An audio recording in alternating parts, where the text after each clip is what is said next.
نابالغ بچے کا باپ مر جائے تو اس بچے کی جائیداد کو بھی لوگ لوٹتے ہیں. اس کو وہ معاشرے میں عزت نہیں ملتی جو باپ کی وجہ سے ملنی چاہیے. اس کی تربیت بھی نہیں ہو پاتی. اس کے پیچھے اس کے لیے لڑنے والا بھی کوئی نہیں رہتا. اس سے باپ کی نعمت کا بھی پتہ چلتا ہے.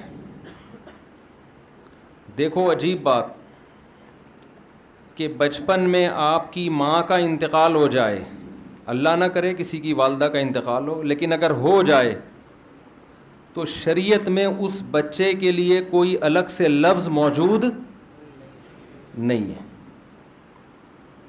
باپ کا انتقال ہو جائے تو اسلام نے اس کے لیے ایک لفظ رکھا ہے. اس کو کیا کہا جاتا ہے؟ یتیم. ماں کا انتقال ہو جائے, اس بچے پہ اس کی کفالت کرنا, اس پہ خرچ کرنے کے الگ سے کوئی فضائل نہیں ہیں. اگر ماں کی ڈیتھ ہو گئی تو اس بچے پہ خرچ کرنا ثواب ہے اتنا جتنا دوسرے بچوں پہ خرچ کرنا, بولو, ثواب. اس بچے کی کفالت کرنا ثواب ہے اتنا جتنا دوسرے بچوں کی کفالت کرنا ثواب ہے. لیکن اگر باپ کا انتقال ہو جائے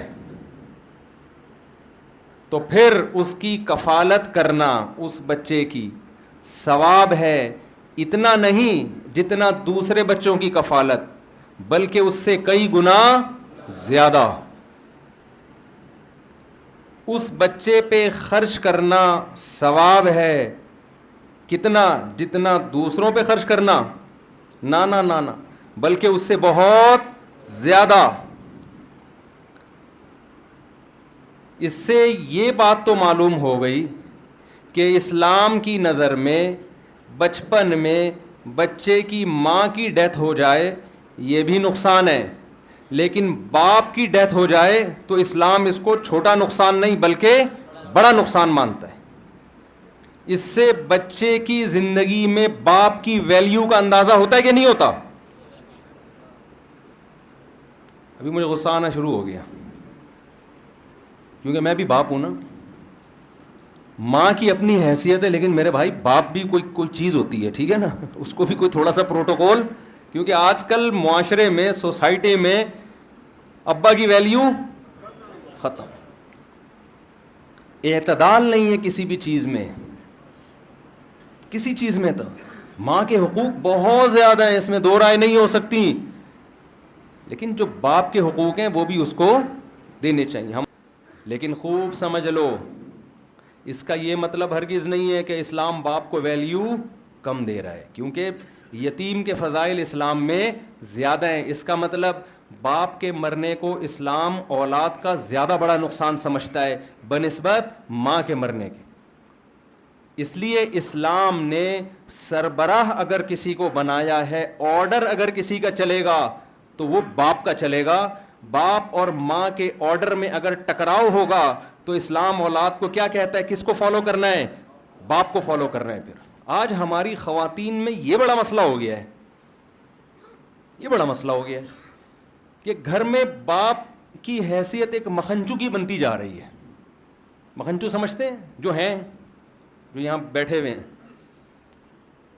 کیونکہ ہم لوگ یورپین کلچر کو لے رہے ہیں خواتین کے حقوق کے نام پہ نا. عورت کی آزادی آزادی آزادی آزادی آزادی, اتنی آزادی کہ بھائی کی دسترس سے آزاد کر دیا, باپ سے آزاد کر دیا, اور سارے خاندان سے اس کو آزاد کر دیا. اپنی وہ پرسنل لائف ہے جیسے چاہے گزارے. اس کے سائیڈ ایفیکٹ کیا ہیں, اس سے کیا بربادیاں معاشرے میں آتی ہیں, لمبا ٹاپک ہے, اس پہ میں کئی بار بات کر چکا ہوں.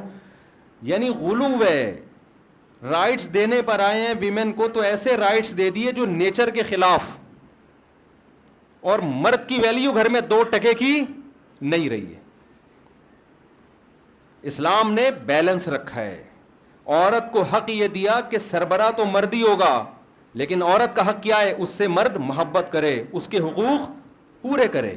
جو خود کھاتا ہے اس کو کھلائے, جو خود پہنتا ہے اس کو پہنائے.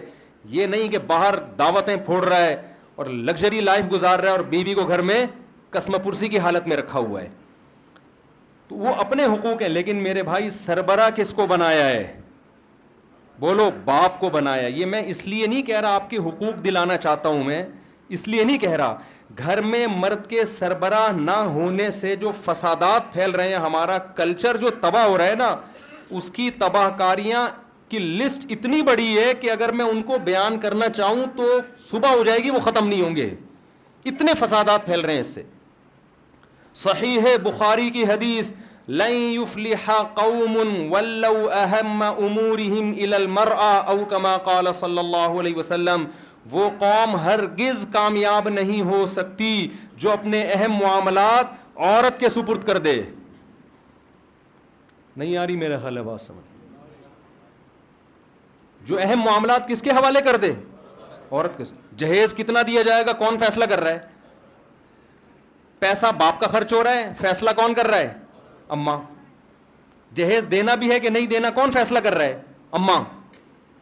مکس گیدرنگ ہوگی, ناچ گانے ہوں گے, یہ زیادہ تر کس کی چل رہی ہے اس میں؟ شوہر اگر چاہ بھی رہا ہوتا ہے یار ہم سادگی سے کریں, لیکن چلتی کس کی ہے؟ حتیٰ کہ آپ کی بچیاں پورے کپڑے پہنیں گی یا ادھورے کپڑے پہنیں گی, اس میں کس کی بات مانی جاتی ہے؟ اکثر جو خواتین بیان سن رہی ہیں ان کے علاوہ کی بات کر رہا ہوں میں.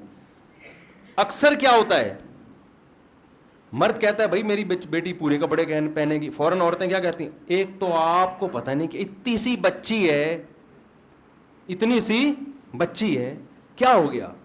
آدمی فوراً ڈھیر ہو جاتا ہے اس کے سامنے. تھوڑا غیرت دکھاؤ بھائی, جب میرا لڑکا پورے کپڑے پہن سکتا ہے تو میری بیٹی بھی پورے کپڑے پہنے گی. میں آپ کو ایک تجربہ کرواتا ہوں. آپ اپنی بیٹی کو پورے کپڑے پہناؤ, چھوٹی بچی کو اسکارف پہناؤ, اس کی موبائل میں تصویر لو اور ایک ویسٹرن ڈریس پہنا کے تصویر لو. خدا کی قسم زمین آسمان کا فرق لگے گا. اسکارف میں مکمل فراک میں آپ کو اس پہ زیادہ پیار آ رہا ہوگا, اور وہ جو ویسٹرن ڈریس پہنا ہوا ہوگا نا اس میں آپ کو وہ اچھی نہیں لگے گی. سمجھ میں آ رہی ہے کہ نہیں آ رہی ہے؟ دیکھو بیٹی اور ماں کا رشتہ الگ اسٹائل کا ہوتا ہے. بیوی ویسٹرن ڈریس میں اچھی لگے گی آپ کو, ماں ویسٹرن ڈریس میں اچھی لگے گی؟ بولو نا. ایک دن اپنی اماں سے بولو اماں یہ ذرا اسکرٹ پہن کے آؤ, اور ایک دن بولو پراپر پورا ڈریس پہن کے سر پہ چادر رکھ کے آؤ. خدا کی قسم جب چادر رکھ کے آئے گی ماں پہ پیار آئے گا آپ کو, اس کی گود میں سر رکھ کے سونے کا دل کرے گا آپ کا. یہی رشتہ بہن بیٹی کا ہوتا ہے. فرق ہی ختم کر دیا ہمارے معاشرے میں. تو میں یہ جو بات درمیان میں آ گئی کہ ابا کی ویلیو بھی, میرے خواتین سے کہہ رہا ہوں, اگرچہ یہاں خواتین بیٹھی ہوئی نہیں ہے لیکن بیان تو جاتا ہے نا. آپ اپنی بیگم کو جا کے سمجھا دینا, اب گھر جانا کہنا بیگم او ہو آج مجھے پتا چلا میں کتنے اندھیروں میں ڈوبا ہوا تھا. اور خواتین کہتی ہیں یہ میرے بارے میں کہ یہ ہمارے میاؤں کو خراب کرتا ہے. میں خراب نہیں کر رہا. اگر آپ گھر کے سربراہ بن گئے نا, اس میں عورت کا بھی فائدہ ہے, وہ بھی تباہی سے بچے گی, وہ بھی بربادی سے بچے گی. تو ایک نظام بنایا ہے نا. اسلام دین فطرت ہے. اسلام سربراہ کس کو دیکھنا چاہتا ہے, عورت کو یا مرد کو؟ مرد کو. ہاں اسلام یہ کہتا ہے اپنی سربراہی کا ناجائز فائدہ نہ اٹھا, اسے محبت کرو, اسے پیار دو. جانوروں والا سلوک نہ, پاؤں کی جوتی مت سمجھو اس کو. جیسے ہمارے نبی صلی اللہ علیہ وسلم نے امی عائشہ کے ساتھ کیسی محبت کی ہے کہ جس جگہ منہ لگا کے امی عائشہ پانی پی رہی ہیں برتن میں, اسی جگہ منہ لگا کے آپ پانی پی رہے ہیں. محبت دی ہے. سربراہ نہیں بنایا گھر کا, بلکہ سربراہ کے بارے میں کیا کہا, وہ قوم ہرگز کامیاب نہیں ہو سکتی جو اپنے اہم معاملات کس کے سپرد کر دے, عورت کے. اور آج یورپ اور امریکہ وہ زبان سے کہتے ہیں کہ عورت سربراہ ہو سکتی ہے, پریکٹیکلی اس پر وہ بھی عمل نہیں کرتے. ان کی اسمبلیوں میں ہمیشہ مرد زیادہ ہیں, عورتیں بہت تھوڑی ہوتی ہیں. یورپ کے دعوے کو اس وقت مانیں گے جب ان کی اسمبلیوں میں عورتیں زیادہ ہوں, مرد کم ہو جائیں. ایسا ہوتا نہیں ہے. فوج کا کمانڈر یورپ میں اور امریکہ میں عورت ہے یا مرد ہے؟ بولتے کیوں نہیں بھائی؟ آدمی ہے, ہر جگہ آدمی ہے بھائی. وہ منہ سے بولتے ہیں, مانتے وہ بھی نہیں ہے. وہ ایک افغانستان میں ایک امریکن فوجی لڑکی پکڑی گئی نا, تو اس کی تصویریں شائع ہوئیں, لمبے بال اس کے, تو بڑی اس کی تصویریں شائع ہوئیں. پاکستانیوں نے اس پہ میمز بنائی کہ سمجھ میں نہیں آ رہا اس سے لڑیں یا شادی کریں. صحیح ہے, سمجھ میں نہیں آ رہا اس کو, اس سے لڑیں یا کیا کریں؟ یعنی میدان جنگ میں ہی سیٹنگ ہو رہی ہے, میدان جنگ میں کیا ہو رہی ہے؟ سیٹنگ. تو جب نیچر سے بغاوت کرو گے تو یہی نقصانات ہوں گے اس کے. وہ گولی نہیں چلا رہا اس پہ. تو اسلام دین فطرت ہے. تو خیر میں جلدی سے بات کی طرف آؤں تو یہ جو میں نے بتایا نا یتیم کے اتنے فضائل ہیں, یہ سمجھانے کے لیے کہ ابا کے فضائل ہیں اصل میں. یہ ابا مرنے کو اسلام بہت بڑا نقصان مانتا ہے. اس لیے, اور اچھا سوچو جس معاشرے میں ابا ہی نہ ہو, ہمارے یہاں تو ہوتا ہے مر جاتا ہے, پھر بھائی چچا مچا باپ کی جگہ سنبھال لیتے ہیں, بڑا بھائی باپ کی جگہ سنبھال لیتا ہے. لیکن ایک کلچر معاشرے میں ایسا بھی وجود میں آ رہا ہے جس میں پیدائشی طور پہ بچے کا باپ ہوتا ہی نہیں ہے. کیوں؟ اس معاشرے میں شادی بیاہ کا رواج ختم. جو میں شادی چیختا رہتا ہوں, آپ لوگوں نے بہت سے لوگوں نے سنا ہوگا, تو میرا دماغ خراب نہیں ہوا ہے. لوگ کہتے ہیں اس مولوی کا دماغ خراب ہو گیا, ہر جگہ شادی پہ بیان, ہر جگہ شادی پہ بیان. میں باپ کو بچانے کے لیے شادی پہ بیان کر رہا ہوں, کیونکہ ہم بھی اسی کلچر کو فالو کر رہے ہیں. اگر ہماری سوسائٹی میں گرل فرینڈ بوائے فرینڈ کا سسٹم آ گیا, جو کہ بہت تیزی سے آ رہا ہے, تو سمجھ لو کہ بچے بغیر باپ کے پیدا ہونا شروع ہو جائیں گے. ان بچوں کا کیا حال ہوگا؟ لوگ وہ کہتے ہیں ریاست سنبھالے گی. ریاست کسی کا باپ نہیں ہوتی, نہ ریاست سے وہ محبت ملتی ہے جو باپ سے محبت ملتی ہے. وہ نیچرل سربراہ ہے, فطرت نے اس کو سربراہ بنایا, ریاست کو تھوڑی بنائے فطرت نے. گوروں کے ہاں بڑھاپے میں ابا کو اولاد پالتی ہے یا ریاست پالتی ہے؟ بولو نا. ریاست کیا اس بوڑھے سے کہانیاں سنے گی بیٹھ کے؟ گورے کے ہاں بڑھاپے میں ماں باپ اولڈ ہاؤس میں جاتے ہیں نا, ریاست اسٹیٹ کا کام ہے, اسٹیٹ سنبھالتی ہے بوڑھوں کو. اب مجھے ایک بات بتاؤ, ہمارے ہاں پوتے نواسے سنبھالتے ہیں, تو فطرت نے پوتے نواسوں کے دل میں جو دادا نانا کی محبت رکھی ہے وہ اسٹیٹ کے دل میں رکھی ہے.